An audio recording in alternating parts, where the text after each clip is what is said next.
volumetric stress or bulk stress.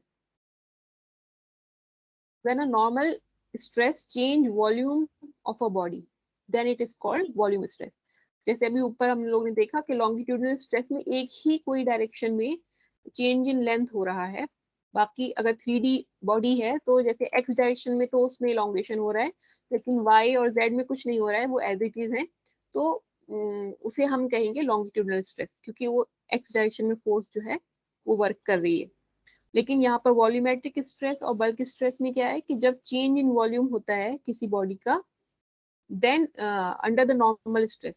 सो उसे हम कहते हैं volumetric stress. Like when a solid body is immersed in a fluid and the force at any point is normal to the surface of the body,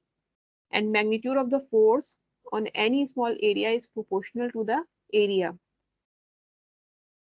that is the body is under the action of a pressure P. So bulk stress is equals to force upon area and which is also known as pressure. So basically ये जो हम यहाँ बात कर रहे हैं कि तीनों डायरेक्शन में सेम अमाउंट ऑफ फोर्स लग रही है, वो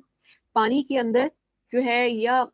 इस तरह से कोई चीज फोर्स अप्लाई कर रही है कि तीनों उसकी जो डायरेक्शन है एक्स वाई जेड में equal and opposite pressure, equal amount का प्रेशर लग रहा है, यानी फोर्स लग रही है, तो उस केस में क्या होगा कि उसका चेंज इन वॉल्यूम होगा। वॉल्यूम कह रहे हैं तो मतलब तीनों डायरेक्शन की बात कर रहे हैं,